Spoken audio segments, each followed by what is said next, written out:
Good morning everyone. मैं योगेश शर्मा विषय classes के ऑनलाइन एजुकेट प्लेटफॉर्म पर आप सभी का हार्दिक स्वागत और अभिनंदन करता हूं। दोस्तों, आज हम जो है यहाँ पर एक महत्वपूर्ण टॉपिक जो कि अपने एकेडमिक क्लासेज के साथ साथ सभी भर्ती परीक्षाओं में, जैसे आप एसआई ले लीजिए, पटवार ले लीजिए, इसके अलावा आरएस ले लीजिए, फर्स्ट ग्रेड ले लीजिए, जहाँ पर जनरल साइंस के नाम से आता है और वो टॉपिक जो है उसे हम एनसीईआरटी के बेस के आधार पर पढ़ेंगे। जैसा कि आप लोगों ने देखा है कि जितने भी क्वेश्चंस आज दिन तक एग्जाम्स में पुटअप हुए हैं, चाहे वो भर्ती परीक्षाओं का हो या फिर वो हमारे पास एकेडमिक क्लासेस 10th बोर्ड का हो या इससे छोटी कक्षाओं का हो, सभी क्वेश्चंस एनसीईआरटी बुक्स या फिर राजस्थान बोर्ड के एग्जाम्स के अंदर जाते हैं। तो वहां से उसी कड़ी को हम आगे देखते हैं और उसके अंदर जो टॉपिक का नाम है हमारे पास, जो कक्षा 10वीं की एनसीईआरटी बुक्स के अंदर दे रखा है सर, लेसन नंबर 4 के नाम से। नाम क्या है उसका? कार्बन तथा उसके यौगिक। कार्बन तथा उसके यौगिक। देखिए, जब हम इसकी बात करते हैं तो हमें यहाँ पर एक बात देखने को मिलती है कि वास्तव में कार्बन जो है वो होता क्या है, किस प्रकार से कार्बन का निर्माण हुआ। सर, आप लोगों को कार्बन अपने आप में एक संसार है। जितनी भी मेडिसिन आती है, जितने भी हमारे लकड़ी, कोयला, पेट्रोलियम, सबके अंदर कहीं ना कहीं कार्बन की कुछ ना कुछ मात्रा पाई जाती है। इसीलिए जब हम आगे कक्षाओं में जाते हैं और सब्जेक्ट्स लेते हैं तो वहां पर कार्बनिक रसायन यानी ऑर्गेनिक केमिस्ट्री के नाम से पूरी की पूरी बुक्स चलती है, जो आपके 11th 12th केमिस्ट्री के अंदर और बीएससी के अंदर ऑर्गेनिक केमिस्ट्री के नाम से जो एमए एमएससी तक चलती है आप लोगों के। और इसके अलावा अगर आप पीएचडी भी करना चाहते हैं तो वो भी ऑर्गेनिक केमिस्ट्री से या केमिस्ट्री सब्जेक्ट से होती है। तो वहाँ लेकिन हमें इतना डीपली नहीं जाना है, हमें मात्र जनरल साइंस के हिसाब से, जनरल जो जीके जो जीएस आता है उसके हिसाब से पढ़ना है। और यहाँ पर जो है हम ज्यादा डीप नहीं जाएंगे, लेकिन इतने क्वेश्चन हम पुटअप कर लेंगे कि एग्जाम में आने वाले सारे क्वेश्चन को हम सोल्व कर सके। सर, ऑप्शंस वाले भी क्वेश्चन आते हैं और एकेडमिक क्लासेज जो है जैसे 10th बोर्ड, चाहे वो सीबीएसई बोर्ड हो, आरबीएसई बोर्ड हो, बिहार बोर्ड हो, यूपी बोर्ड हो, राजस्थान बोर्ड हो, कोई सा भी बोर्ड हो, हर राज्य जहां पर एनसीईआरटी की बुक चलती है वहां पर ये लेसन नंबर 4 कार्बन और उसके यौगिक के नाम से है। और सब जगह यहाँ से क्वेश्चन उठते हैं और ये बच्चों को कठिन भी लगता है। इसे सिंपल बनाने के लिए हम एक बिल्कुल ट्रिकी मेथड से और शानदार तरीके से पढ़ेंगे। जैसे सबसे पहले अगर हम यहाँ पर बात करें इसकी सर, तो एक बात निकल के आती है कि कार्बन जो है वो कार्बन हमारे पास यहाँ पर वास्तव में क्या होता है, तो कार्बन जो है उसके बारे में ध्यान रखना है सर हमें कि कार्बन के कुछ परिचय ध्यान में रखना है। कार्बन का क्या याद रखना है सर? परिचय जो है वो परिचय आप लोगों को यहाँ पर याद रखना है। कार्बन किस प्रकार से क्या बनता है और क्या चीज होती है। तो देखिएगा, सबसे पहले अगर हम यहाँ पर बात करें तो वो हमारे पास निकल के आता है सर कार्बन का परमाणु क्रमांक।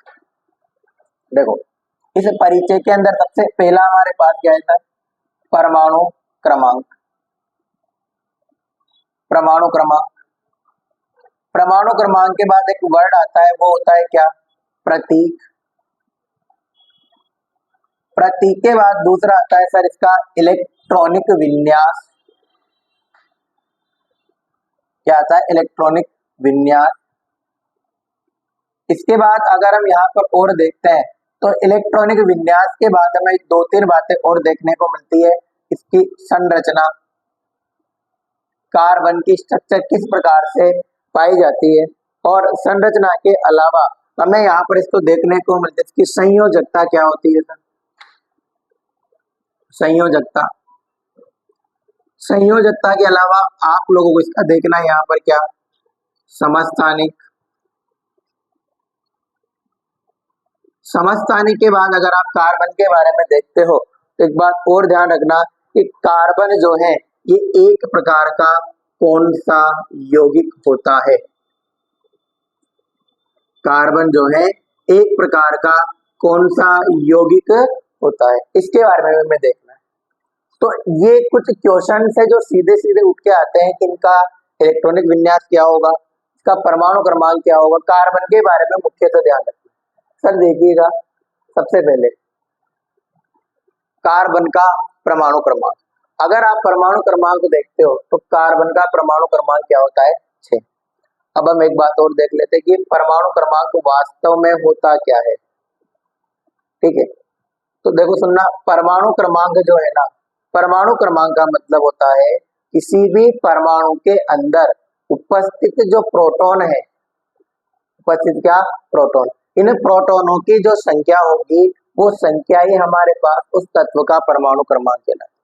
जैसे मान लो किसी ने कहा कि किसी तत्व के अंदर 7 प्रोटॉन है, उसका परमाणु क्रमांक भी कितना होगा सर? 7 होता है।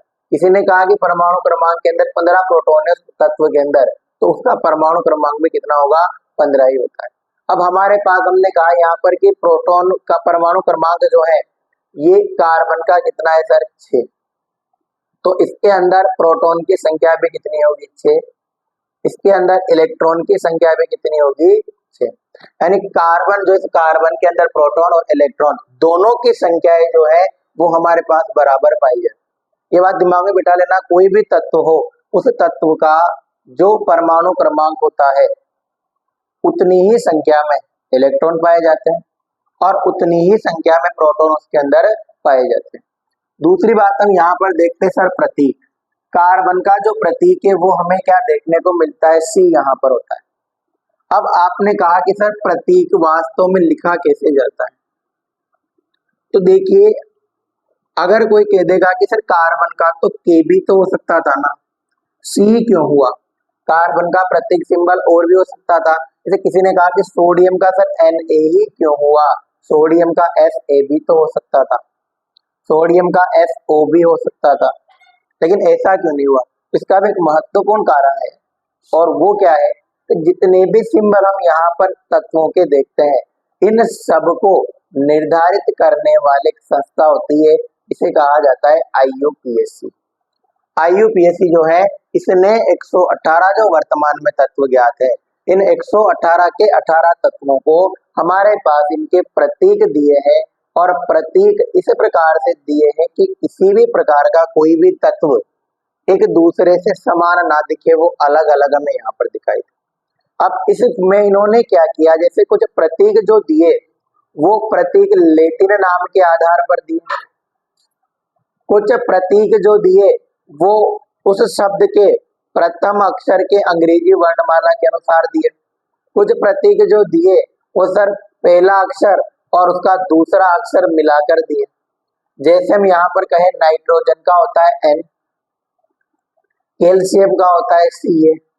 अब कैल्शियम का भी C लिखा जा सकता था, लेकिन कैल्शियम का C इसलिए नहीं लिखा क्योंकि यहाँ जो है Ca और C, अगर कैल्शियम का C लिख देते तो कार्बन और कैल्शियम दोनों हमारे पास क्या हो जाते हैं? यहाँ पर बराबर हो जाते। इसलिए हमने क्या किया, कैल्शियम का Ca लिखा और कार्बन का क्या लिखा? C, ताकि ये दोनों अलग अलग यहाँ पर दिखे। दूसरी बात सर, आप लोगों को अगर किसी भी तत्व का प्रतीक लिखना है तो प्रतीक या तो प्रतीक में एक अक्षर होता है या फिर 2 अक्षर होते हैं। पहला अक्षर जब भी लिखा जाता है वो हमेशा बड़ी ABCD में लिखा जाएगा और दूसरा अक्षर जब भी लिखा जाएगा वो छोटी ABCD में जो है यहाँ पर लिखा जाता है। तो ये 2 बातें हमें ध्यान में रखनी, इसलिए अपन जब भी कार्बन लिखोगे C हमेशा बड़ा ही लिखना है, छोटे C का आप लोगों को यहाँ पर उपयोग नहीं करना। सर इसका इलेक्ट्रॉनिक विन्यास, इसका इलेक्ट्रॉनिक जो विन्यास है वो होता है आप लोगों के पास 2,4। कितना होता है? 2,4। लेकिन सर इसके बारे में 2 बातें और ध्यान रखना। अगर आप यहाँ पर इलेक्ट्रॉनिक विन्यास की बात करते हो तो इसको 2 प्रकार से दिया जाता है। एक देने की प्रक्रिया तो है सर बोर बरी स्कीम। बोर बरी स्कीम क्या होती है ये? तो वास्तव में जब इसके बारे में देखा जाएगा ना तो ये कहता है कि इसमें पहली कोश में 2 इलेक्ट्रॉन, बाकी सब में आप 8-8 इलेक्ट्रॉन भर दीजिए। और ये जो स्कीम थी ये हमारे पास देने का श्रेय किसे जाता है? नील्स बोर को, और उनका साथ दिया था बरी ने। इसको बोर बरी स्कीम के नाम से जाना जाता है। सर दूसरा जो नियम है वो नियम होता है आप-बाऊ का सिद्धांत। आप-बाऊ का सिद्धांत, अगर आप लोग आप-बाऊ के सिद्धांत की बात करो तो यहाँ पर अनेकों बातें जो हैं वो हमें देखने को मिलती है कि हाफ बाउ ने क्या क्या दिया था। तो देखना, अगर आप लोग यहाँ पर हाफ बाउ की बात कर रहे हो तो सर होता क्या है, हमने पढ़ा है के एल एम और एन। क्या पढ़ा है आप लोगों ने, के एल एम एन। अब देखिएगा आराम से, सर इनको बोला जाता है कक्षाएं। क्या बोला जाता है इनको, कक्षाएं। प्रत्येक कक्षा को हमने डिवाइड किया उप कक्षाओं में या उपकोषों में, और उपकोष जो है वो के, अगर मेनली उपकोषों की बात करी जाए तो उपकोष होते हैं सर 4, एस पी डी और एफ। आवर्त सारणी के अंदर एस पी डी एफ जो है इनको डिवाइड किया गया था और आवर्त सारणी को 4 भागों में बांटा है, एस ब्लॉक के तत्व, पी ब्लॉक के तत्व, डी ब्लॉक के और एफ ब्लॉक। इन कक्षाओं को भी हम यहाँ पर जो है इन उपकोषों में डिवाइड करते हैं। जैसे मान लो अगर एक कक्षा में 100 बच्चे हैं तो उसको सेक्शन वाइज, सेक्शन ए में 10 बच्चे, सेक्शन बी में इतने बच्चे, सेक्शन सी में इतने बच्चे, तो इस अनुसार जो है यहाँ पर इनको डिवाइड करते हैं। और जब ऐसा देखते हैं तो एस वाले में सर हमारे पास 2 इलेक्ट्रॉन भरे जाते हैं, पी वाले में 6 भरे जाते हैं, डी वाले में 10 भरे जाते हैं और एफ वाले में जो है हमारे पास यहाँ पर 14 इलेक्ट्रॉन भरे जाते हैं। इनको भी और भागों में बांटा गया। एस में एक ही उपकोष, एक्स में जो एस वाला इसमें एक ही कक्षक था, पी वाले में 3 कक्षक थे sir, P X, P Y और पी जेड, और डी वाले में 5 कक्षक हैं। इस प्रकार से कक्षक बांटे गए तो इन डिब्बों को कक्षक कहा गया सर। और जो कक्षक है D X, D X Y, D Y Z, D X Y, D Y Z, इसके अलावा D X, X square minus Y square और डी जेड स्क्वायर, इस प्रकार से 5 कक्षक होते हैं।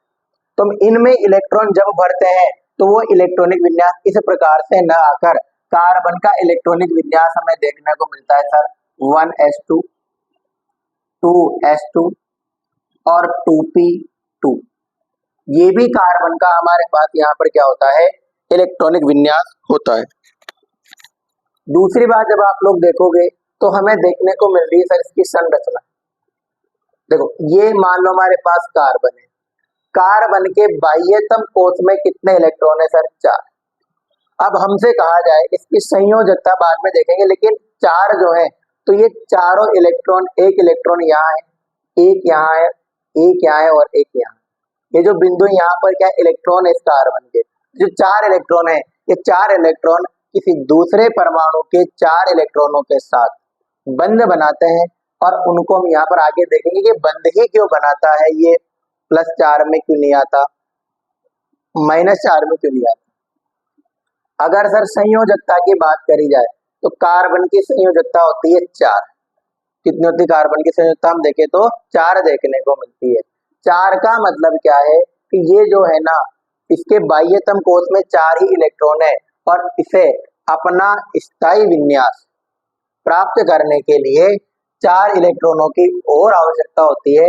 इसीलिए ये यहाँ पर इसका जो है संयोजकता में कितने देखने को मिलती है, 4 देखने को मिलती है। दूसरी बात हम देखें सर इसके समस्थानिक। क्या आप लोग समस्थानिक के बारे में जानते हो क्या पहले?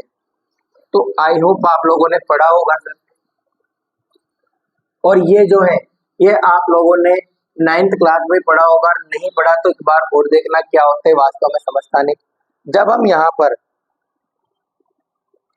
इन समस्थानिकों की बात करते हो, समस्थानिक सर क्या होते हैं, समस्थानिक को जब इस वर्ड को तोड़ा जाएगा तो हम इसको इस प्रकार से तोड़ते हैं, सम स्थान और एक। ठीक है, सम स्थान और एक। अब सम का मतलब जब देखा जाता है तो होता है यहाँ पर समान। समान, एक से हमें कोई मतलब नहीं है, तो समान स्थान जिसका हो, समस्थानिक का मतलब क्या है, स्थान क्या हो, समान हो, बल्कि भार क्या हो, अलग अलग। तो समस्थानिक का सिंपल सा मतलब क्या होता है कि ऐसे परमाणु जिनका स्थान का मतलब क्या होता है सर, परमाणु क्रमांक।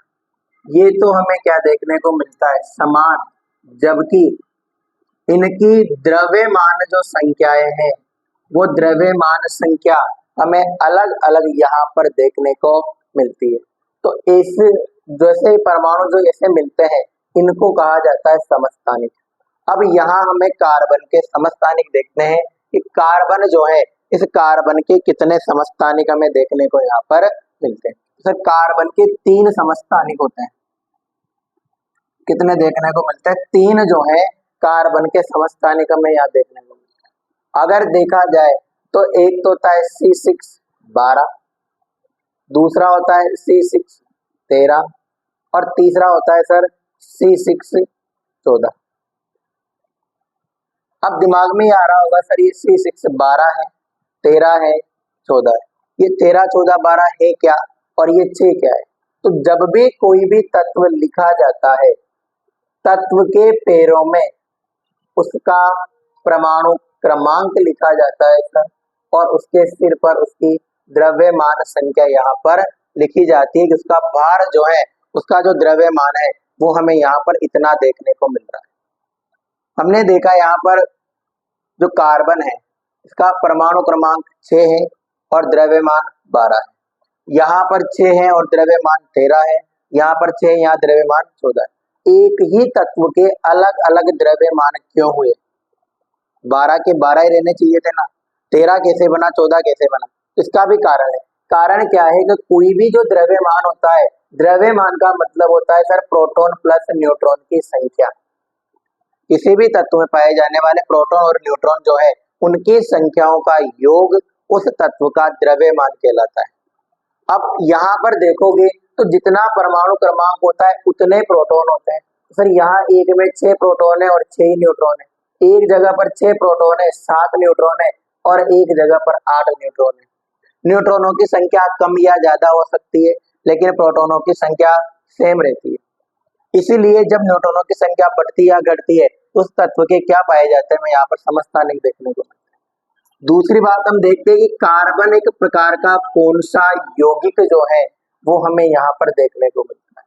तो कार्बन एक प्रकार का कोई अलग यौगिक नहीं है सर, इसकी संयोजकता क्या है? 4 होती है और 4 संयोजकता के आधार पर ही हम इसे कह देते हैं यहाँ पर चतुर संयोजी यौगिक। 4 संयोजकता के आधार पर ही जो है इसे क्या कह दिया जाता है? चतुर संयोजी यौगिक यहाँ पर बता दिया जाता है। तो कार्बन के बारे में जो है आप लोगों ने कुछ क्वेश्चन देखे। सबसे पहला कार्बन का परमाणु क्रमांक कितना होता है सर? 6, प्रतीक C होगा, इलेक्ट्रॉनिक विन्यास 2,4 या 1s2 2s2 2p2 होता है। संरचना कार्बन 4 बंध बनाएगा, इसकी संयोजकता 4 होती है। समस्थानिक के तौर पर देखा जाए तो कार्बन के 3 समस्थानिक जो है हमें यहाँ पर देखने को मिलते हैं। इनमें पहला है C6 12, C6 13 और C6 14। कौन सा यौगिक होता है? तो ये एक प्रकार का चतुर संयोजी यौगिक जो है हमें यहाँ पर देखने को मिलता है। एक क्वेश्चन और ध्यान रखना सर, इसकी प्रकृति कैसी होती है? अगर आप लोग यहाँ पर प्रकृति के बारे में देखो तो यहाँ पर अम्लीय और क्षारीय वाली प्रकृति हमें नहीं देखनी है। हमें यहाँ पर प्रकृति देखनी है कि धातु होता है या अधातु होता है या फिर उपधातु होता है। तो अधिकतर मैंने आप लोगों को बताया है कि धातु है वो होती है जो ठोस होती है और अधातु अधिकतर गैसें होती है। लेकिन ये एक प्रकार की कार्बन जो है ये हमारे पास क्या होती है सर? अधातु यहाँ पर होती है। अधातु क्यों होते हैं? क्योंकि इसके सारे गुण जो है अधातुओं के जैसे होते हैं। कार्बन को हल्की सी चोट पर टुकड़े टुकड़े इसके किए जा सकते हैं। कार्बन को मारने पर पीटने पर ये चद्दर के रूप में नहीं बदला जा सकता है, इसको खींचकर तार नहीं बनाया जा सकता, ये ध्वनि उत्पन्न नहीं करता। यानी जो गुण धातु में मिलने चाहिए थे वो एक भी गुण जो है इस कार्बन के अंदर नहीं पाए जाते, इसलिए इसे अधातु की श्रेणी में यहाँ पर रखा जाता है। लेकिन कार्बन के अंदर एक महत्वपूर्ण गुण पाया जाता है जिसकी वजह से इसने अपना पूरा का पूरा कार्बनिक रसायन के नाम से संसार बता रखा है। तो हम देखते हैं कि ये क्या होता है। उस गुण को हम यहाँ पर एक नाम से देखते हैं सर, कार्बन की उपस्थिति। कार्बन की उपस्थिति इसका मतलब है कि कार्बन कहाँ कहाँ पर और किस प्रकार से हमारे आसपास जो है पाया जाता है। सर जितने भी कार्बन के बारे में हम देखेंगे तो हमारे आसपास मिलने वाली सभी सजीव जितनी भी सजीव है और जितनी भी निर्जीव वस्तुएं हैं, सभी सजीव और सभी निर्जीव वस्तुओं में कार्बन पाया जाता है। सजीव के अंदर हम देखें तो पेड़ पौधे। सर आप कहोगे पेड़ पौधों में कार्बन कहाँ मिलता है? तो हम कहेंगे कि जैसे हमारे विटामिन होती है, हमारे कार्बोहाइड्रेट है, प्रोटीन है, इन सब के अंदर कार्बन पाया जाता है। और इसको आप ऐसे देख लो, पेड़ पौधों में जितनी भी हरी सब्जियां हैं, हरी सब्जियों के अंदर विटामिन कार्बोहाइड्रेट की मात्रा होती है, और उनको जब हम ग्रहण करते हैं तो कार्बन के यौगिकों में टूटता है। सर कार्बोहाइड्रेट का पाचन होने पर हमें यहाँ पर ग्लूकोज प्राप्त होता है, और ग्लूकोज का एक फॉर्मूला होता है C6H12O6। सर जब आप यहाँ देखोगे कि इस ग्लूकोज में कितने कार्बन के 6 कार्बन के अणु हमें यहाँ देखने को मिलते हैं। तो इसका मतलब साफ है कि हमारी आवश्यकता की जितनी भी वस्तुएं हैं, जितनी भी सजीव वस्तुएं हैं, सजीव वस्तुओं के अंदर कार्बन पाया जाता है। फिर निर्जीव में कहाँ होगा? तो सर निर्जीव में जितनी भी मेडिसिन बनती है, दवाइयां जो है, उन दवाइयों में कार्बन की मात्रा मिलेगी। जितने भी सौंदर्य प्रसाधन के यानी जितने भी सौंदर्य ब्यूटी प्रोडक्ट आते हैं, उन सबके अंदर भी कार्बन की मात्रा यहाँ पर पाई जाती है। तो साथियों आप लोगों को ध्यान में एक चीज ध्यान रखना है कि हमारे आसपास की सभी सजीव व निर्जीव वस्तुएं, जैसे दवाइयां, सौंदर्य प्रसाधन की वस्तुएं आदि के अंदर क्या होता है, हमारे पास यहाँ पर कौन पाया जाता है? कार्बन जो है वो पाया जाता है। तो एक पॉइंट तो हमारे पास सिंपल सा बनता है कि कार्बन कहाँ पाया जाता है? तो हमारे आसपास, देखो हमारे आसपास की सभी निर्जीव व सजीव, जैसे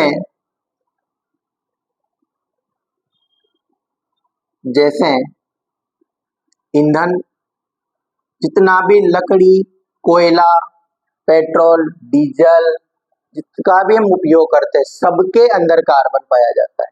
ईंधन के अलावा सर हम देख सकते हैं यहाँ पर सौंदर्य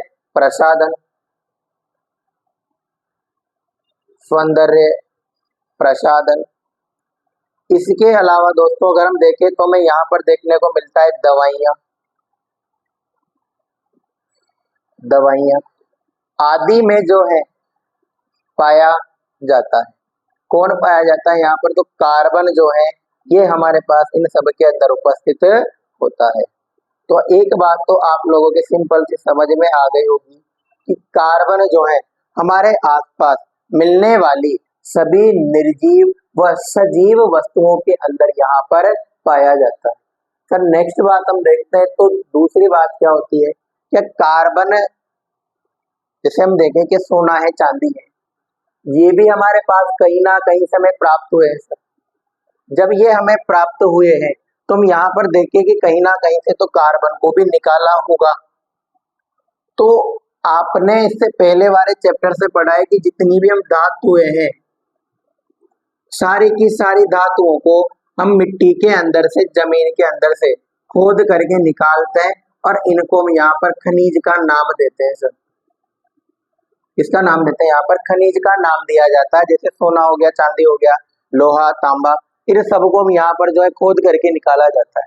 तो कार्बन को भी तो कहीं ना कहीं से किसी न किसी ने निकाला होगा।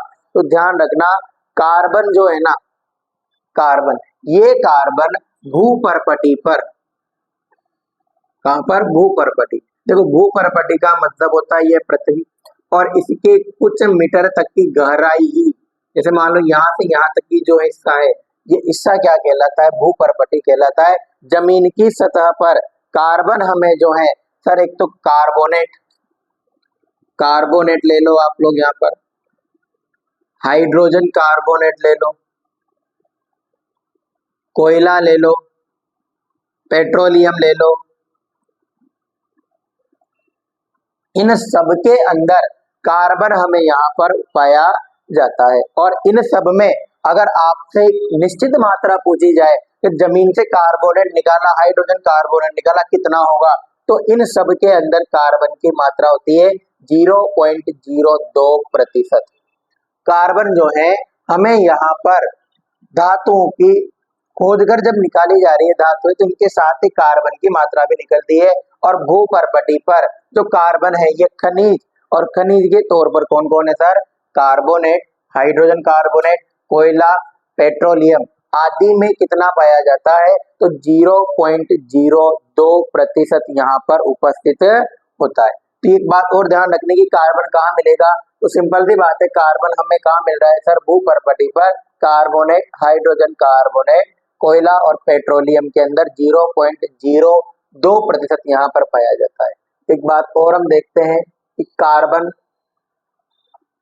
कार्बन जो है भूपर्पटी पर खनिज खनिज और खनिज को हम यहाँ पर देखें तो खनिज के तौर पर जैसे हमें कार्बोनेट के रूप में मिलेगा, खनिज में कार्बोनेट। दूसरा हम देखें तो कार्बोनेट के अलावा जो है हमें यहाँ पर ये देखने को मिलता है हाइड्रोजन कार्बोनेट, हाइड्रोजन कार्बोनेट, कोयला, पेट्रोलियम, कोयला पेट्रोलियम में 0.02%, मात्र, ज्यादा नहीं होता, कितना होता है दोस्तों? 0.02% जो है पाया जाता है। तो आपसे सिंपल सा देखो, ऑप्शन में भी क्वेश्चन आ सकता है, रिक्त स्थान में आ सकता है, किसी भी प्रकार से आ सकता है कि कार्बन जो है कोयले में कितने प्रतिशत कार्बन होता है या पेट्रोलियम में भी कितना होता है, तो कितना बताएंगे हम यहाँ पर? 0.02% बात करते हैं। इसके अलावा कहाँ मिलेगा सर? तो आप लोगों ने देखा होगा एक गैस आती है CO2, कार्बन डाइऑक्साइड।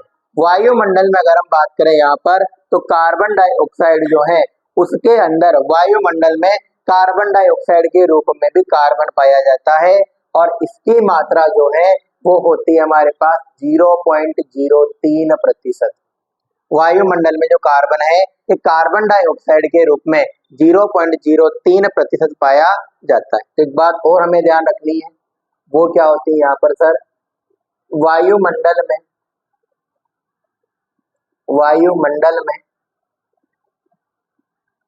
0.03% कार्बन पाया जाता है, कार्बन पाया जाता है।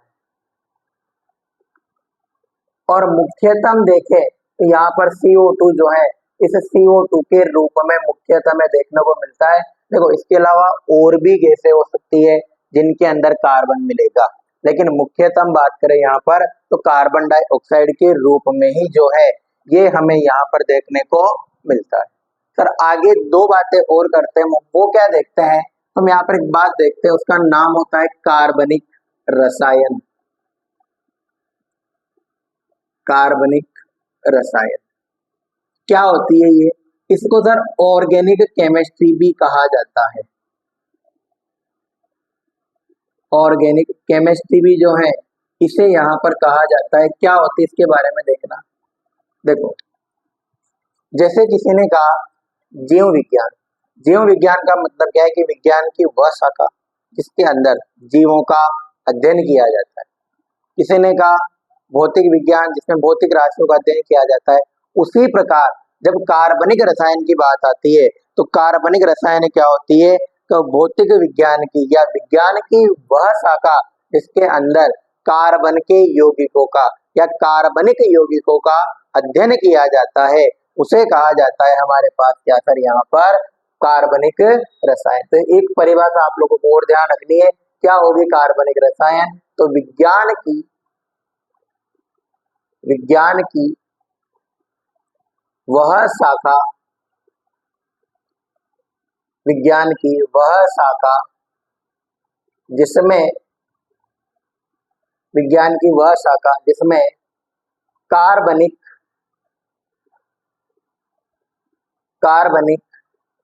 यौगिकों का कार्बनिक यौगिकों का अध्ययन किया जाता है, इसमें कार्बनिक यौगिकों का अध्ययन किया जाता है कार्बनिक रसायन, कार्बनिक रसायन कहलाती है। तो जब हम यहाँ पर कार्बन की बात करते हैं तो कार्बनिक रसायन किसे कहा जाता है, तो विज्ञान की वह शाखा जिसके अंदर कार्बनिक यौगिकों का अध्ययन किया जाता है उसे क्या कहा जाएगा, कार्बनिक रसायन यहाँ पर कहा जाता है। तो आज की जो क्लास है इसमें आप लोगों ने एक बात देखी कि कार्बन का परिचय और कार्बन के परिचय के अलावा आप लोगों ने यहाँ पर इसके बारे में कुछ महत्वपूर्ण बातें जानी, जैसे परमाणु क्रमांक, प्रतीक। तो ये चीज आप लोगों को याद करनी है।